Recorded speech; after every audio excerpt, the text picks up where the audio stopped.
Ladies and gentlemen, can I please have your attention? I've just been handed an urgent and horrifying news story, and I need all of you to stop what you're doing and listen. I am that dude, Bodkins. Yeah, DP lost like, deep. Yeah. Right, where he's wondering, he's like, I Patty to patty. He won style, like no weight classes.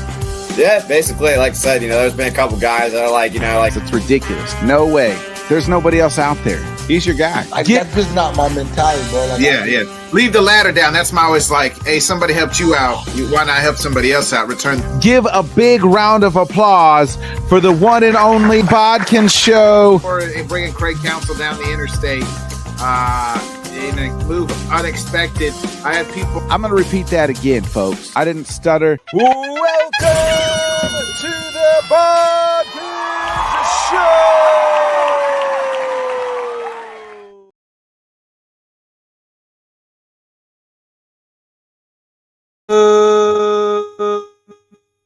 Good evening, everybody. Welcome to another great episode of the Bodkins Show. I'm your boy Bodkins, of course. Welcome this evening.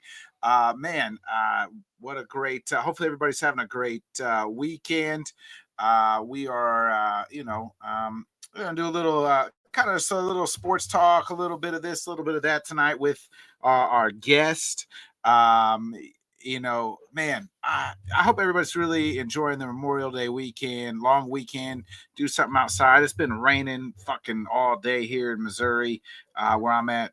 We had a nice day. Took the kids to the zoo yesterday, so that was nice. Packed. St. Louis Zoo was packed, but today not a whole lot. And then, So I don't want to keep our guests waiting. We got a lot to get into. The show will do our top 5 coming of the age movies. I want to see what our guests will have for those 5 and everything else. So it's nice that the Pacers here are in the Eastern Conference Finals. They're up 2-0. They're on tonight trying to take 3-0. So why not bring in our guest, Mr. Pacer himself? Give it up. And he's got little Ben with him, Mr. First Down. Sam. Howdy, everybody. I tried to keep him out, but, they always sniff you out at the end, don't we, buddy? Yeah. All good, Sam. He's the better looking of the two. True that. Sam, you're a noted now Pacers fan. 2 years into my fandom. Look what I've done. But I saw you Friday night. You had the jersey on and fully entrenched into Pacer Modium here. I've adopted them. I've come a long way from going Malice at the Palace. Boy, that must have been a good game. To coming into now, watching Siakam, watching Halliburton, watching all these guys get it done, and against the old enemy, the Knicks, even, and it's terrific. It's absolutely terrific. I also discovered that I'm friends with a lot of Knicks fans who are absolutely pissed at me at this moment. I didn't know you're a Pacers fan, and all that. And I was just like, just read the bio. It's up there. I've signed my 2-year contract, so I might re-up. I would definitely re-up if I was you. Up 2-0 on the Knicks. Man, that game 1 was incredible. I was in their home, in their house. In their house. It's in the garden, yeah. As the kids would say. The game 1 was incredible. I was waiting for this run to happen to the Knicks where I was like, I'm about to go to bed. I'm ready to go to bed. And if the Pacers don't score here, I'm going to go to bed. Well, then sure enough, 3. You know what I mean? And then it's well, now if they don't score here, I'm going to go to bed. Another 3. Well, now if they don't score, now I'm off. Now I can't go to bed because Halliburton just tied this game up and sent it into overtime and what's just an absolute wild thrill. The gift there was Lawrence Fishburne from The Matrix. What's going on? They're beginning to believe. You're just kind of watching it. And I sat there and I was literally like you. I was about to turn it off. I was like, well, there's game 1, and then Halliburton launched it. And it did that jump up in the air, and I was like, oh well, oh my gosh, it went in. Oh my goodness. Yeah. I was like, not the choke symbol. We lost that series. Not the choke symbol. I love Reggie as much as anybody, but not the choke symbol, please. Hallie But, did come out and say he probably did that a little bit too soon or too early. Yeah, You know I was what? like, oh. I enjoyed it. You know, number one, you're paying homage to Reggie Miller, who's on the call. Like, it'd been different if I think if Reggie wasn't there, you know what I mean? It's a little different. But the fact that Reggie Miller, and you got to do it in the Garden like Reggie did it, like take your opportunity when you get it. And you're paying homage to those who before you, and you're recognizing, you know, that this event had happened. So I was all for it. I enjoyed it. I thought he hit the game winner and said it was the tie. And then game 2, they were able to hold on as the Knicks made the run and then just couldn't quite tie it. The panning shots of all those Knicks fans just deflated. Like you could hear the air go out of that place. And oh man. And I was part of several chat groups, ex-chat groups, and all of that. And I just had a picture of me in my Pacers jersey, and I got dealt the worst profanity ever, just ever. And they are taking this really hard. And I gotta be honest with you, Nick. I want 3-0. I want 3-0. I want it tonight. I want it done. So they can win it now. They have a better record, I think, on the road than they do at home. They've only lost like one game, I think. Yeah. I think the Knicks have won 4 games on the road or something like that. Yeah. I mean, the Pacers have only lost 1 game on the road. Oh, wow. I think so. Like all series, they've been all playoffs. So forgive my ignorance because I'm still trying to learn everything here. Is this it? If they win, is that no, it? It's 4. They got to win another one, right? 4 games. Best of 7. Yeah. Okay. Yeah. Every game is best of 7. Oh boy, and all the pressure is on the Knicks right now. Like all of it. Yeah. You can feel it. Yeah. Yeah. Well, they can't lose tonight. They can't go down 3-0. No. Just But man, like that team, they Knicks fans, they deserve it. I said this. This is what they get. They do.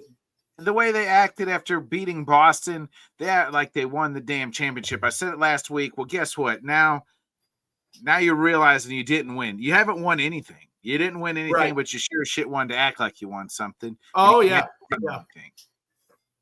So you know what? I'm all for it. I hope you're due.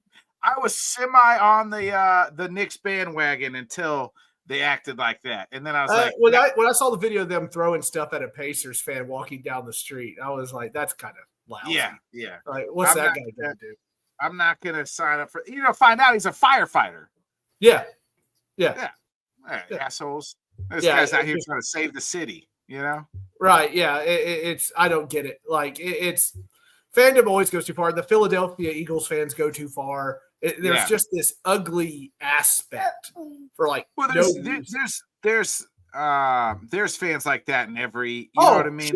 Sure. You go to every Titans game. I'm sure you know the 1 or 2 Titans fans that you're like, you know what? Those guys are just drunk assholes or idiots. Yeah, the further up you go, the worse it gets. So it gets rough. It's every fan base. Every fan base has those, 1 or 2. Just some more than others, right? Yeah. I mean, I like talking shit with the best of them. You know what I mean? But I like talking shit more with my friends than I do with strangers. Well, it's all where it's coming from, right? Yeah. You know what I mean? Like if it's coming from you, it's like, oh, okay, I get it. He kids because he loves and whatever else. Some of these people, we see it all the time. Like for example, the Eagles fans and the Washington Commanders fans and stuff like that. It's like there's a line and it gets crossed there sometimes, and what's prudent and what's acceptable and everything like that. And some people just revel in it. And the people that revel in it, I'm just like, boy, oh boy, like not a good look for society as a whole. I'll tell you that. So yeah, no doubt. You're right like that. And hopefully, but that's what the Knicks fans deserve. And they're up. Your Pacers are up 2-0, looking to go 3-0 tonight. In the other series, I don't know if you've been following along, but the Timberwolves. The Timberwolves won last night to get it to 2-1, and they absolutely blew out the Thunder. But before that, I think the Thunder, and I hate to tell you this, but I think they're winning this whole damn thing. I know last night didn't look like it, but I think the Thunder. I don't think there's a team that can beat them. in No. 7 games, a team that can No. beat them 4 games. They're- I thought they're the Nuggets super were the talented. team, and they were able to get past them. And you just look at them, and they're so deep and so good, even with the MVP SGA.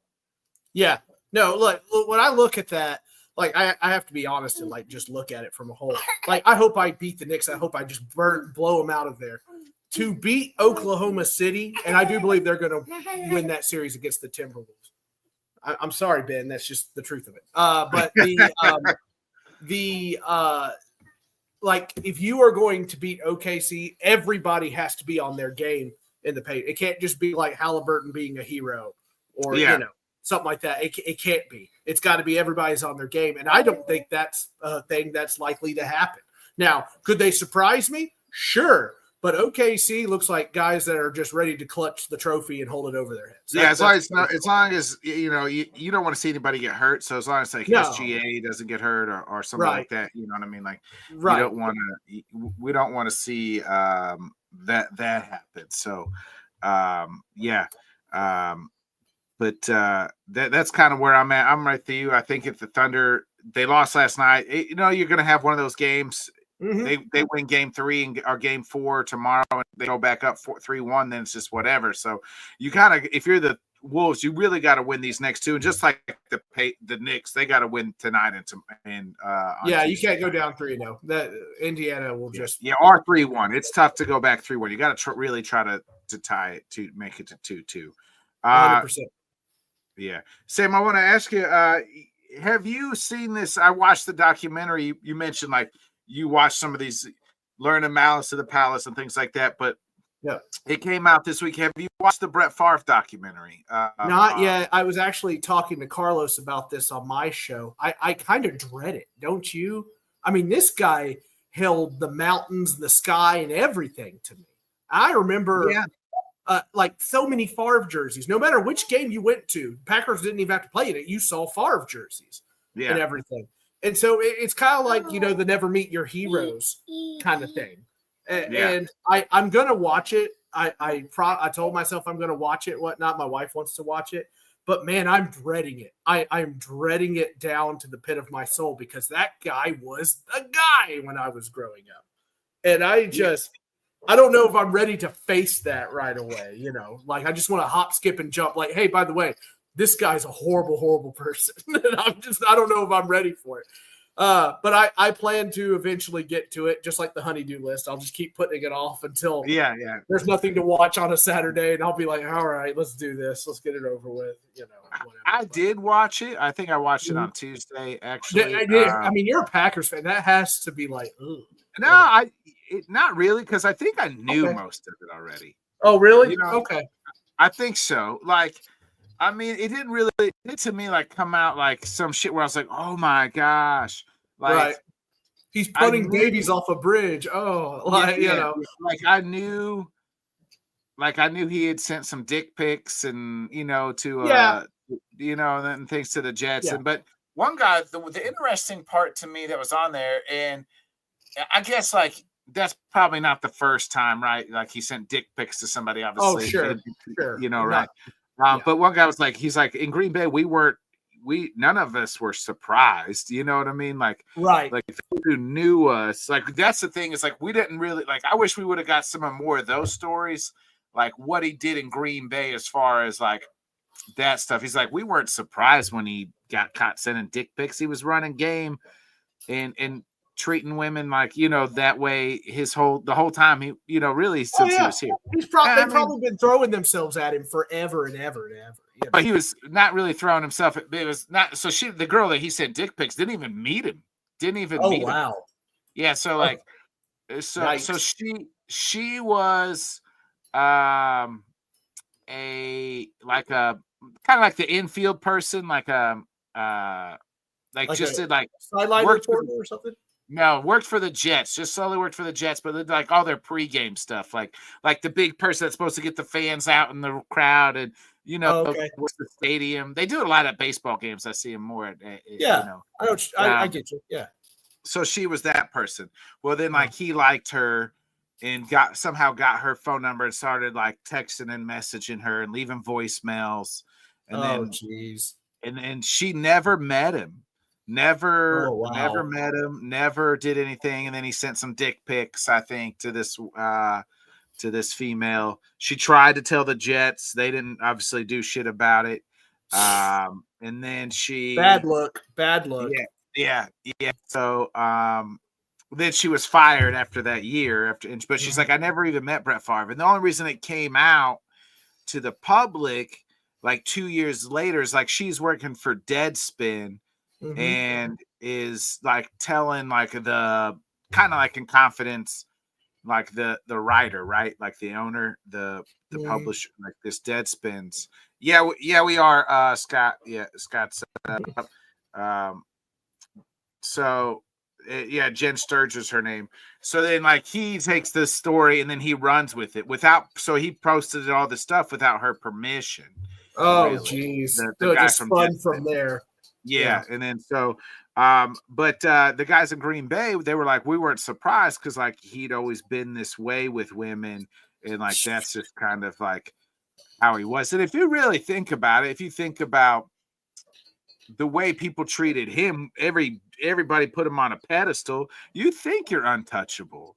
You're gonna have this egomaniac thing where you think you're untouchable, and then you're gonna do those things with women. And then then we get into Mississippi is the poorest state in all 50 states, and then you're stealing from the poorest of the poor. In this welfare scam. Yeah. And it's not like that. The documentary goes into that too a little bit, but it's not. They didn't really like, to me, maybe because like I just knew it all. Like I don't want to say I'm a know-it-all, but I already like had heard the story and like knew of it. And it's not like I didn't feel like they revealed anything where I was like, oh shit, I didn't fucking know that part. Yeah, right. Yeah, something after he has like another family in Canada or something.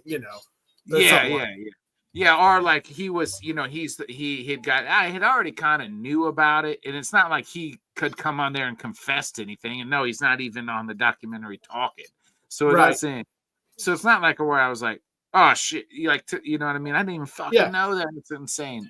So I think like most documentaries too, like it's better when you get the person that whoever they're talking about is part of the documentary. Like that's what made like The Last Dance to me so great. Like Jordan is given his perspective of everybody, of all the things.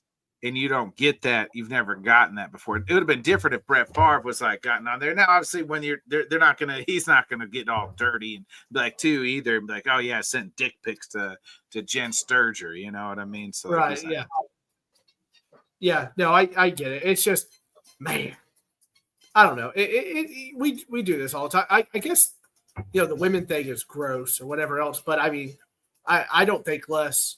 I don't think of him less. I think of more or less of him for the Mississippi money appropriation than the women thing, mainly because these things happen. Steve McNair, for example, right? He had tons of women on the side in Nashville, right? And him and his wife had that. That's how he allegedly got murdered, is because he had a woman on the side. Right. So they him and his wife had that agreement between the both of them. Yeah. Hey, you've got my kids, you've got the money after I go and everything like that. So she's going to go with whoever she wants. He's going to go bang whoever he wants, and them's just the berries. And I mean, it bothered me, but not to the extent. I'm like, listen, there's multiple relationships like this with rich people. So I'm not really shocked by that kind of thing. But I mean, I'll watch it. It doesn't sound like from your point of view that it was anything like too crazy. So, no, it's not. It's not Deshaun Watson as JD says. Also, you mean the Tucker? Is it a Deshaun Watson thing now, or is it a Tucker thing? Both of them. Yeah, the Tucker Watson. I mean, I agree, JD. There's not. I didn't think either team was going to sweep here the playoffs, but it would be bad business. But neither team. They even brought in Scott Foster tonight to help the Knicks out. So, well, looky there. There. Real quick, Scott wants to know: do you believe in the curse of Vrabel? I don't know what that means. I don't think there's really a curse at the moment. Ask me after this year, then we'll find out. I don't think there's a curse. They've just been bad. They've been bad. They would have been bad, I think, if he was there or not there, right? Right. Maybe a couple or more wins here or there, but nothing really like they were already on the decline, like, because we've talked about that before. It's like the Titans. Right. Well, he said it. Vrabel went up to New England and said it very plainly. I got fired because I didn't win enough games. I didn't do the things possible to win enough games. Yeah. And he made decisions there, and it cost us in the long run. Now, I don't question those decisions. Look, this is a game where you have to make the tough calls. You have to make the tough calls on roster. You have to make the tough calls on a lot of things. And it just didn't work out. It didn't work out for J-Rob. They fired him first. And it didn't work out for Vrabel right afterwards when Rand. It didn't work out for Rand either, obviously. Yeah. So a lot of them were trying to Pecos Bill lasso the Cyclone. And it can't be done. Sometimes you got to be bad and you got to take the steps out of it. And I'm hoping the Titans are taking the steps. I mean, every team goes through like a semi rebuild or a yearly rebuild. You know what I mean? So yeah, I get it. Yeah. 100%. But that's just kind of what it's up for when I look at it. What's he asking? What's he saying? Oh, you just said what you got out of it as an up and coming GM in the game. So that's true. Nobody said, "Oh, no one's going to want this job." And here comes the departed walking into Baptist Sports Park in Nashville, of all accents to show up. But I'll take it. Sure, why not? Welcome aboard, buddy. I'll take it. Yeah, it'll be interesting to see how they do. Cam Ward's got to be day one starter. Oh, come on. Like, we do this with every team every year. They're going to say he's not, but he is. You know what I mean? Yeah, come on. You're telling me you're about to tell this fan base you're going to walk in there with Will Levis, with Willie Mayonnaise at the beginning of the season? Warren Moon gave the man his number. Like, stop. We got to play this game that we all know you're bullcrap because they're kind of smiling when they say it. Yeah. And it's like, it's Cam Ward. And they're splitting reps at OTAs. All the league is splitting reps at OTAs. It's not training camp. When training camp gets here, I guarantee you number one is going to be behind center taking 90% of the snaps. I'm always under I don't buy. I've said this before, and Tanner kind of jokes with me about it. I don't give a shit. I just don't care about anything from now probably until week 1. Oh, yeah. I care about cuts. Let me see, especially if it's a veteran or something like that. Injuries, obviously. Sure. And then if a person gets cut, where that person's going to sign. Because there's always one or two cap casualties or oh shit, man, I didn't, surprising type thing that you didn't see. Yeah. But other than that, I don't give a shit. Show up on after that. I don't need to know who's splitting OTAs and reps and this and that. Oh, what I care about? Who's going to start week 1 on Sunday. That's all. After that, when they line them up. That's when I'll start caring. I know. I feel you. It's so funny because these teams have these great social media teams, and they'll show a ball flying through the airs at OTAs. And they're like, "Oh, we're spinning it out here." Yeah, you're spinning it out there against air. No one's rushing at them. Yeah. On a pre-practice route that they've done 8 rounds of already. Yeah, you're supposed to. If you don't look good then you're probably not going to look good. Right. If you're not looking good then, I guess what? We saw these last year with Levis too, but you don't want to bring that up. We're all about number 1 now. Number one's the guy. Number one's the guy. New uniforms in 2027 though, so that there's that. So I saw a thing that it was baseball, but I thought I saw a thing in football too, where each team is going to get alternate uniform or they're trying to do some the City Connect baseball. Yeah, so they want to try to do they want to try to do something along those lines. Down here, we just want the sword logo back. We don't like the fireball, as I call it, the flaming thumbtack with the T. Yeah, I don't like the dark. I don't like the dark navy. You don't like the navy. Yeah, I like the light blue. I miss the white helmets. I'm a sucker for white helmets. Hey, I get it. And so it's really funny because they skipped all that last year. So this year, scuttlebutt around here is I pretty much think it's true, is that Nike told the Titans, hey, we make your light blue jerseys. And next thing you know, they're like, every home game to honor the heritage of the Titans that came before, we're going to be wearing all light blue. for every home game. And I'm like, because of the heritage or because Nike's like, I will sue you? Yeah. Which one is it? So I'm happy about the light blue. Light blue is my favorite. Smurf up. I'm ready. Let's do it. I can't wait for the new uniform, but I also can't wait because 2027, I think, is when baseball starts talking about expansion, and Nashville finally gets to get one of these teams, hopefully coming out soon. So that'll be. Hey, jumping the ship out of the Guardians. No, I think I'll stick with the Guardians. I don't think I'm going to jump ship. I'm going to go to the games and whatnot, but local support and whatnot. Guardians, I mean, we're involved now at this point, right? Sometimes you're mad at each other and sometimes you're not, that kind of thing. But it's too expensive to get a divorce, so you're just kind of winging it. It's just where you are. It's just where you are now. Maybe if I hang around long enough, they'll go back to the Indians. I don't have to, be as mad at them. There's rumors that could be happening. There's rumors, and I was like, please do so.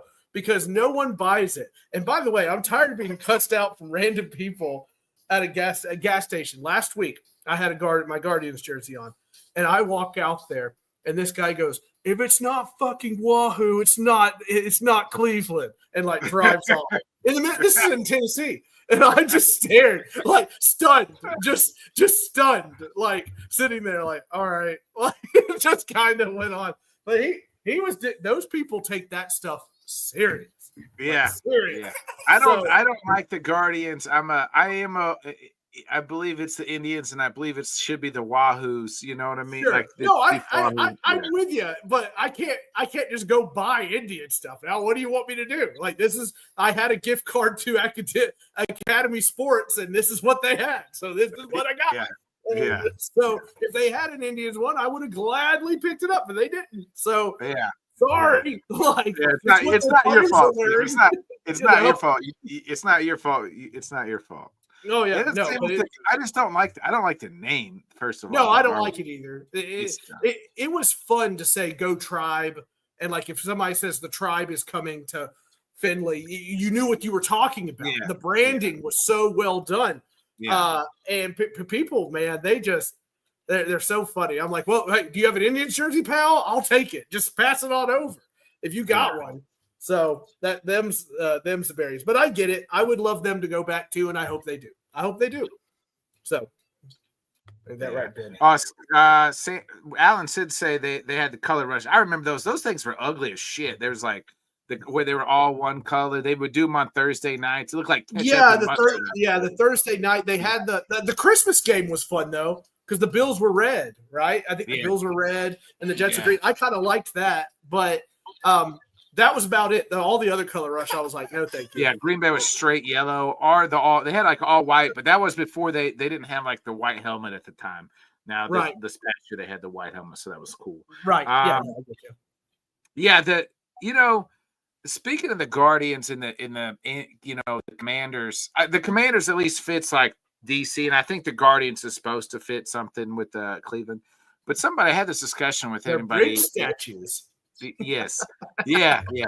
But it's like they were like, I said the word retard. And like, you can't say that. I'm like, the fuck I can. I'm like, go ask a retarded person if they're offended when I say retarded. I can't say it because that's retarded. Yes. I was like, why can't I say it? They're like, that's offensive. I'm like, to who? They're like, to people. I'm like, to which people? Go ask them if that's offensive. They don't know they're retarded. Nick Swartzen stand up. Nick Swartzen's like, yeah, well, you're retarded. Like, yeah. I mean, well, here's the thing. They don't know they're retarded. So you know what right? I mean? Yeah. They don't know. Oh, right. Okay. Yeah. Ask them if they're offended. If I said that. Do you want me to? Hey, that's our word. That's our word. You can't use our word. Like, get mad. But here's the thing: it's like, so everybody, they wanted to change these names, the Commanders and the Indians, or the Redskins and the Indians, because it was offensive. Offensive to who? I need them people to tell me that it's offensive, and then if it's offensive, let them change the damn team name. Because now I'm seeing people come back the other way, saying, "Hey, we weren't offended. We thought they were honoring us. Like, we want these people back. Ah, well, shit. Now we got to change the name back. It don't make no sense." Right? Yeah. It's tell them, Ben. But it's it's so silly that we have to go through this because this is like no one said anything. Like I never saw anybody complain or anything. There was no mass walk, to the stadium or anything like that. And this is just some stupid PR firm that the team hired. They're like, this could be problematic. It's like they tried to change the Predator. It's not even that. It's some probably, I'm going to say white female, middle-aged, like, oh yeah, that's offensive. Oh my gosh, what are we doing? This is offensive. And then they get it's funny you say that. In a bunch. It's funny you say that because a lady tried to do that to the Predators down here. Predators is a terrifying term. Predators. Really? It's a saber-toothed tiger. Saber-toothed tiger. Stop. Like, yeah, exactly. That's what I mean. It's like the people. Alan's right. It's Karen's fault. 100%. 100%. There's a Facebook post that she's posting right now angrily. So real quick, Scott wants to know your greatest sports moment of all time. Mine is the 2016 Cubs. As it should be. That was a terrific moment. I wasn't even mad. I think I told you I wasn't even mad after that World Series because I thought they deserved it. I thought it was a well-deserved thing. I thought either one of these things was terrific. Greatest sports moment. I'm not going to do Music City Miracle. It's too easy. It's too cliche at this point. There was a game in 2008. Terry Collins is the quarterback. He's taken over for Vince Young, and he's done understandably well. And at this point, as you can imagine, Peyton Manning and the Colts have dog-walked everyone in the division for the last decade plus. And I remember Keith Bullock, who was so steady at middle linebacker. And we were 7-0, something like that at the time. And I remember he called everybody in the huddle. And he says, you see Manning over there? You see those guys? They don't respect you. Tonight, we take our respect. And they did. They took it to him. It was one of the few times we ever got the better of Manning. Kyle Van de Bosch, Albert Hainsworth, Javon Curse were just all over him all night. And they even got ahead a couple of times. And then you had Kerry Collins, who was slinging it and just throwing it all over the place. And Chris Johnson just running amok. And it was a big moment for me that nobody really talks about. But I just remember getting goosebumps of Keith Bullock saying that this is where we take our respect. We're going to take it right here, right now. And the Titans moved to 8-0. And I just remember thinking then, like, oh my gosh, this team. Like they finally took it to Peyton Manning. It didn't take a last-second field goal. They just went there and beat that butt. And I'll always remember that because no one was expecting us to win. So, but yeah, that'll be mine. That'll be mine that I remember. A little biased fan take there, but hey, it's not the Music City Miracle. So. No, I like it. Real quick, you host On the Mat, a wrestling podcast. Where does your passion for wrestling come from? Like, how did you? So this is a fun story. I stopped watching wrestling about 2013. I couldn't stand John Cena. I couldn't stand him. Still can't, and to some degree. I respect the career, but I could not stand him back in the day. And they were pushing, as you know, they were pushing him so hard. And I was like, it's dead. Like my Stone Cold era is over. Triple H is bald. I don't know what to do. Stuff like that. So I didn't come back until my father-in-law was watching it on TV. And we're watching it. We're watching Roman Reigns come out there, and we're watching these guys on the mic and everything like that. We're starting, I was like, hey, there's Kevin Owens. Look at him. He's still kind of chunky. And stuff like, and I was like, you know what? Why don't I just start watching them? So I started watching as soon as Cody Rhodes lost against Roman in 2020. Oh, and yeah. So like 3 WrestleManias ago. I just started watching all of it again. Then I went back, and luckily there's YouTubers like Wrestling Time with Andy and stuff that do recaps. So I had to literally catch back up in segments to get back here. Hey, this AJ Styles guy's pretty good. and stuff like that. But and then it just kind of grew from there. I just started really getting into it. I watch Maven on YouTube. Maven's great. I watch all these guys talk about it and whatnot. But now, like recently, like especially after the last couple of weeks, I stopped watching a lot of the pundits and stuff on YouTube because they're like thinking there's always something like dramatically wrong.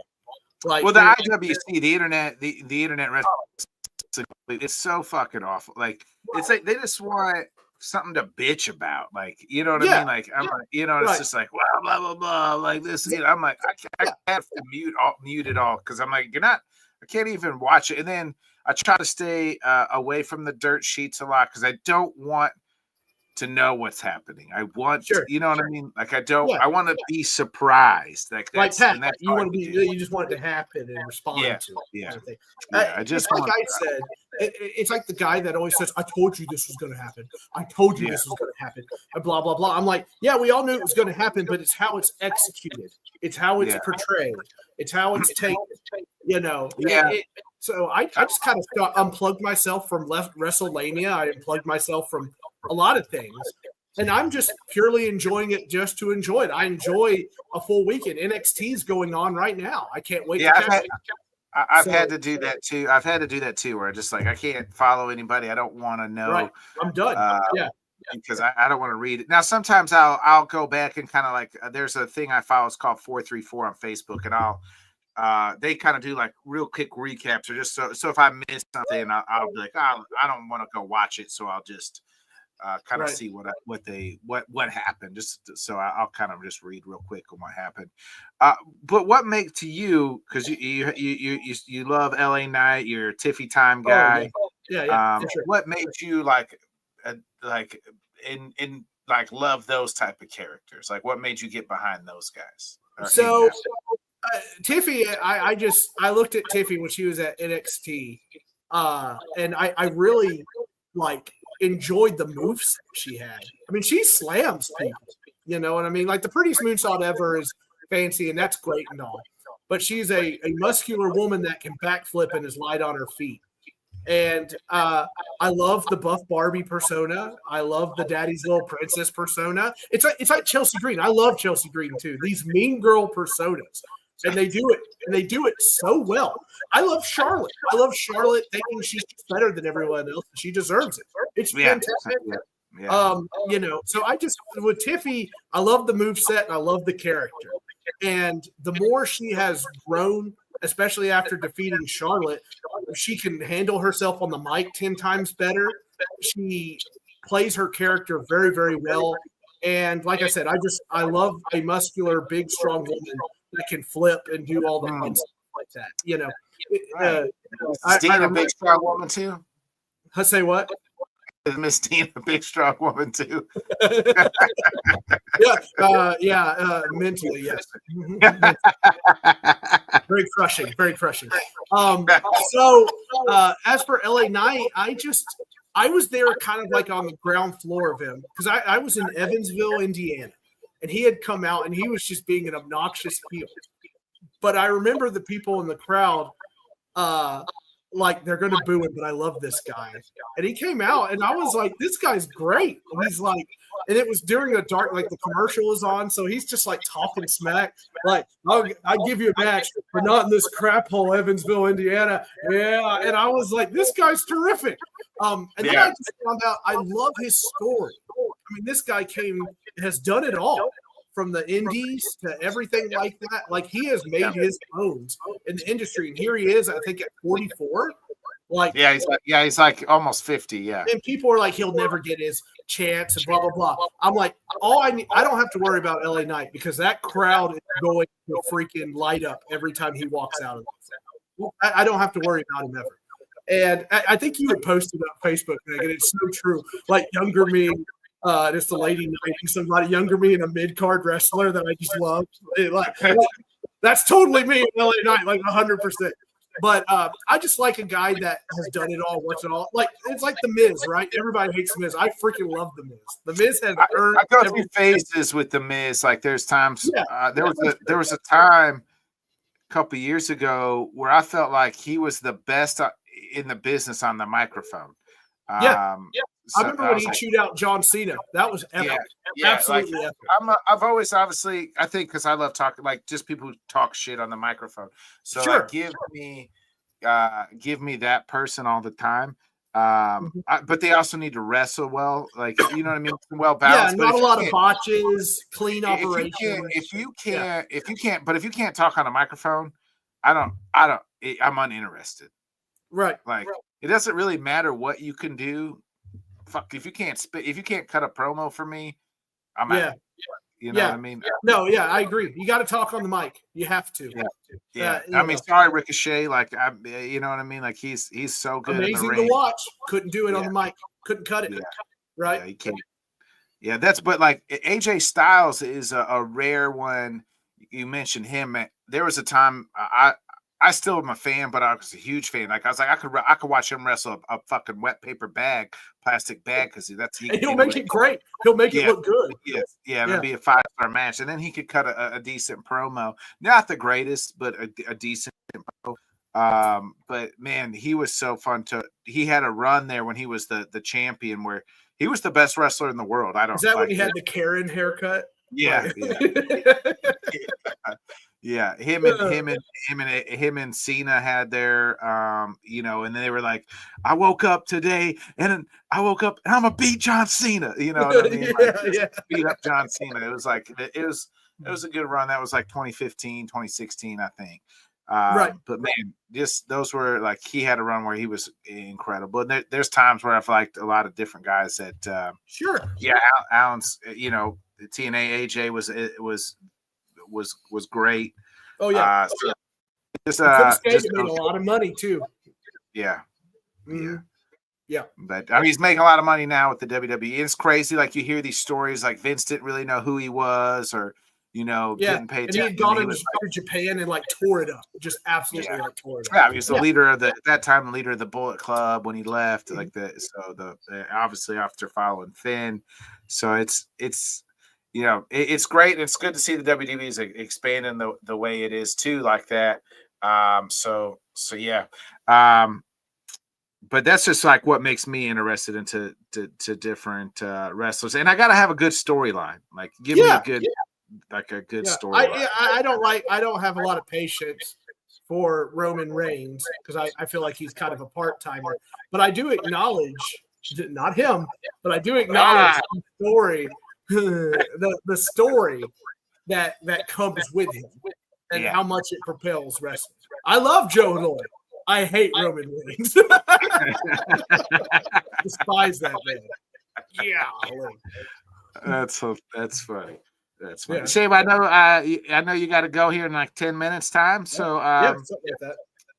You said 8:00, so you show up late and then you want to leave. Yeah. Hey, look, I'll stick with it. I'm just telling you, there's going to be twin girls that are going to rush you through here every second. Typical, factory, typical factory worker. Yeah. Hey, I poop on company time. Yeah.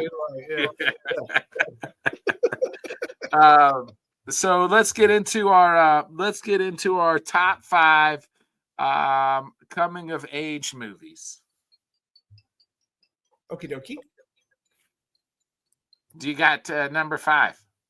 Oh yeah, you want me to go ahead and jump into it? Okay. Yeah, number 5. Yeah, you say your number 5. That's how this number works. 5. You say 5, I say my 5. Okay. You go 5. You say tomato, I say tomato. Okay. Yeah. Number 5 for me, Ferris Bueller's Day Off.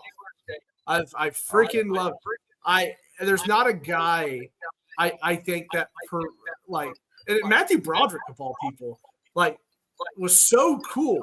And I so wanted to be him, because it's like that funny voice little secretary says in the movie, right? That the neeks, the geeks, the nerds, they all love him. They think he's a righteous dude, And I was like, dude, this guy is so popular with everybody. That's so awesome. But the fact that he just took this day off, like barely dodging his parents, and he pretends to be Abe Froman, the Sausage King of Chicago. He helps his best friend out of a very early midlife crisis. Have you seen the theory that Ferris Bueller's an asshole? That's the other thing.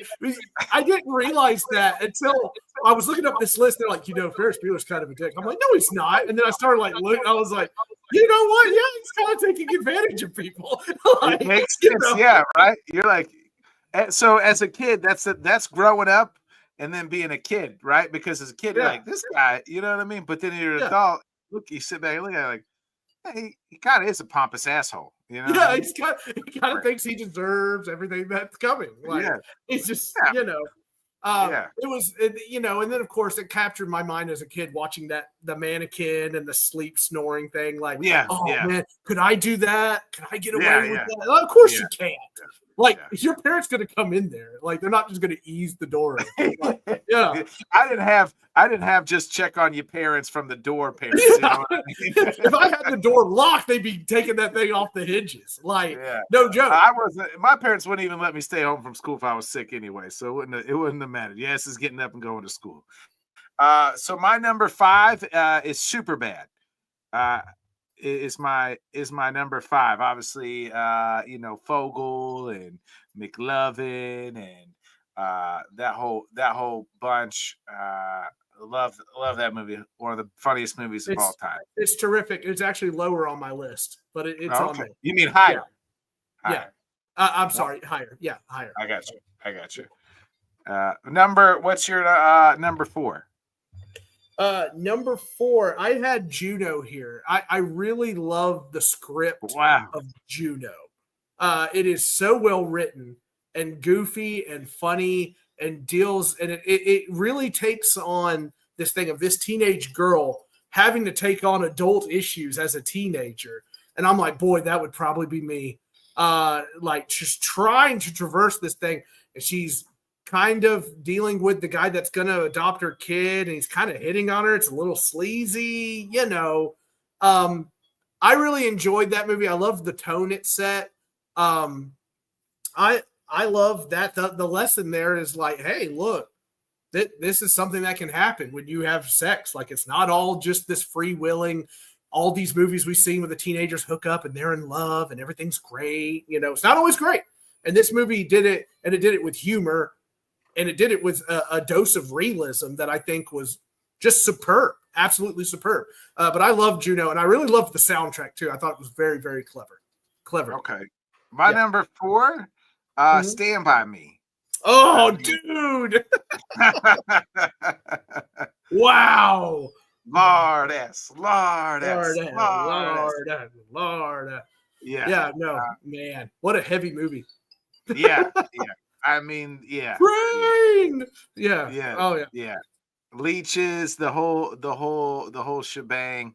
Kiefer Sutherland scared me as a kid in that movie.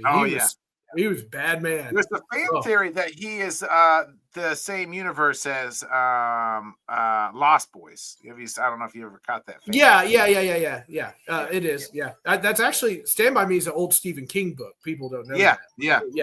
I remember reading the book, and I was like, yeah, this is par for the course. Like, this is kind of sad. But no, great movie. Got to be brave. Got to draw your line in the sand sometime. You can't, what are you going to do? Shoot us? No, just you. It's terrific. It's a well-delivered line. And, and of course the ending when you find out the future and stuff like that. Yeah. Perfect coming of age movie. Once again, higher on my list. So, you got it higher. Okay. Yeah, I do. You're number 3. Number 3, I have The Sandlot. Oh, that's on my list. Yeah. The Sandlot. I can't tell you how many summers I would be at my grandparents' house and they had The Sandlot on, and I remember the how big the dog was, and like tearing down the Erector set and all this stuff. But just a group of friends. This kid and it's just so quotable. That movie's so quotable. You're Killing Me, Smalls. The whole shebang. Like it is. Watches the cloud. The great Bambino. Yeah. It's absolutely terrific. Hello, Judy. Hello, Bonnie. They have discovered me. Anyway, but baby. Hold on. Daddy's doing a show. Give me 1 second. So the Sandlot. It's okay, hon. It was absolutely amazing to me. I still remember the kids, the Great Bambino, like you said, but the chaw on the roller coaster. Oh, yeah. Oh, just absolutely horrific. I mean, absolutely horrific. Thank you, baby. Absolutely. Just watching it hit the ground and everything. Even now, if I watch that scene, I'm like, that is absolutely disgusting in every way, shape, and form. Cha. But of course, good stuff. I think we'd be silly not to think that there were these kids, like an adolescent boy, and you see the hot lifeguard, and like, maybe there's a chance. And that kid had the guts to do it. I would never. But had the guts that nobody to do it. ever did. He kissed her long. He kissed her hard. Yeah, terrifically well written. Absolutely fantastic. So Sandlot's my number 3. Okay. I got that one higher.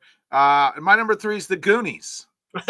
Hey, you guys! I love The Goonies. It's not the summertime-esque, but still, sure. Just it's that, a booty trap, the whole thing, like you wanted to go on that adventure with your friends, like that. Oh yeah, 100%. Like I can't tell you how many times we're in the backyard, like looking for treasure and One-Eyed Willie, absolutely. and driving your bikes around. Yeah, the whole shebang. I love it. Yeah, I loved it. What's your number 2? This is where Stand By Me is for me. So this is where I really like Stand By Me. And that makes, by the way, Superbad my number 1. And I'll tell you why. I'll tell you why. Superbad's my number 1 because, first of all, speaking of quotable movies, but honest to God, one of the most funny movies I've ever seen in my entire life. And one to where my mom and dad, who I was nervous about seeing me watch it, stopped what they were doing and were laughing the entire movie. It somehow captured something that all three of us had found humorous in it, and the antics and everything like that. I've done that stuff, not as to the severe point that they did it. Yeah. But we've all done that stupid things in high school. Even Jonah Hill going, "Hey, could you buy this for me real quick?" He's like at the supermarket and just being a total slacker. To getting the baseball bat thrown at him from a dad, in the backyard. And the lines are terrific. And it's really funny because, I just love you, be my best friend or whatever and stuff like that. And I just remember like thinking back to that time. I was like, man, I thought I was going to be friends with those people forever and ever. We were just going to live in this little pod and, and stuff like that.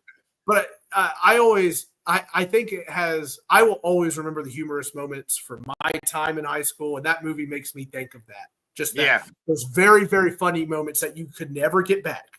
Yeah. That's why Superbad is my number 1. Okay. I like it. Here's my number 2. My number 2 was Dazed and Confused. Oh, wow. That's good. You'd be cooler if you did. By the way, kind of creepy in retrospect. Yeah. That line, they've taken out that line in today's world, but just you know what I mean. They're running from when they're freshmen, running from the paddle kid, Ben Affleck, and that was so strange. Yeah, it was so strange with Ben Affleck like chasing these people around with a paddle. I was like, what a strange time. Like, I was looking at my dad in the 70s. He's like, we didn't have paddles, but like my dad said, like they would spray people with silly string and stuff like that. And you move on about your day. And like the paddles, he's like, yikes. And then my number 1 was Sandlot. My number 1 is Sandlot. Oh, hey, there's nothing wrong with that. No, nothing's wrong. It's just. Did you have a few honorable mentions real quick? I did. Let me open up my Google document. I had Empire of the Sun here. A sad movie to be sure, but something about that kid having to grow up during wartime and Japan's invading and stuff like that was one for me. I also had The Breakfast Club, and I didn't put it on this list because I felt like everyone puts it on their list. So I wanted to kind of veer away from that. Another one that I had was October Sky. That kid grows up well, I think it's Jake Gyllenhaal, I think. And he Yeah, grows up it is. in the middle of Podunk, West Virginia in the coal mines and ends up working for NASA when he's older or whatnot. And it's kind of that constant reminder, even though we see these stories all the time in sports and life and everything, that people can come from anywhere and achieve. You just got to be willing to do it, like do the work and whatnot. And I kind of thought that, but I every time I think of like the most fond things, I have the humorous moments in my life. So I love Superbad, and that's the only reason. But those are the three that I kept off the list. But I wanted to put them on there. I really did. So here's a couple of honorable mentions. Outsiders. Oh yeah. Yeah, with the Snake and Pony Boy. Yeah. I haven't seen that in forever. I need to forever.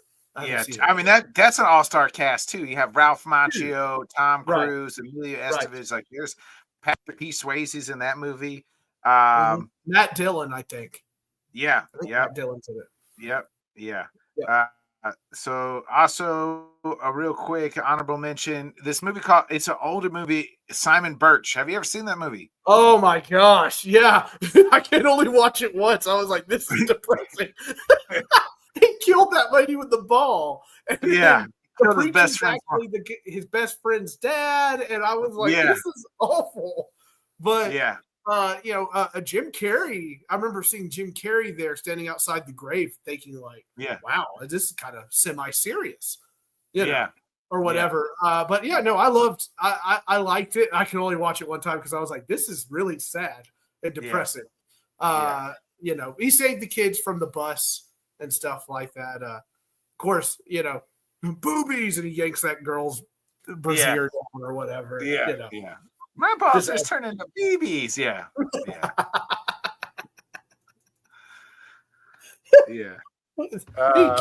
Every time he kills that, like American Pie is probably kind of, but I felt like that's more of like the raunchy teen. I think American Pie is more of the I don't know. I can't really I can relate to stuff in Superbad. I can't relate to stuff in that. Like I never did that to a pie. Never went to band camp. Never went to band camp, Oh yeah, all of that. I'm like, that never happened for me. It was hilarious. I could watch it again and still laugh. But I was like, I don't think I did that. No. The second one was better anyway. So All right. Well, Sam, I appreciate you joining me this evening. Thank you. Thanks for making it work. And hey, no problem. I appreciate you coming on. Let the people know where they can find you at. They can find me at Mr. First Down on Twitter. You can catch me on Fanboys Unleashed every Friday. This upcoming Friday, I'm pretty sure I'm going to have Isaac from the Fun Boys podcast on to talk about his Packers. And I'll be sure to. Oh, I see how it is. I see how it is. Yeah. You get another man to come on the podcast. No, are you kidding? I gotta save yours for like the prime time spot. You know what I mean? Like the king of the mountain spot, whatever that is. I'm not king of the mountain, Sam. I just see how it is. I see where our friendship lies. It's a one-way street around here. Oh yeah, a one-way street. Stop it. Anyway, I'm gonna have Rios on, then I'll have you. Okay, that's just pecking order here. So the we will be I got wrestling Tuesday night where we will recap Raw, and then wrestling Friday night after we recap SmackDown, and of course you and I Monday some days for the LTS show if we can get everybody together again. So, yeah. So the LTS show will be making its way back. The triumphant return. Yeah. Oh, I'm sorry. Oh, this is your Mondays are Thursdays. Mondays are Thursdays. Pretty much. Yeah. Anyway. So all right. We'll have you on soon, Nikki Boo. Yeah, sure we won't. Awful. Right. When the censors go away. Retired. All right, folks. Well, this has been another great episode of the Bodkins Show. I appreciate everybody tuning in. Like, subscribe, share. We'll see y'all next week. Also, don't forget I'll be back Wednesday with a brand new head kicks and haymakers, baby. We'll see you then. Be a friend, tell a friend, folks. Like, subscribe, share. See ya. Bye, everybody. Thanks so much for joining us, and until next time, let's talk sport, friends. Thanks for watching.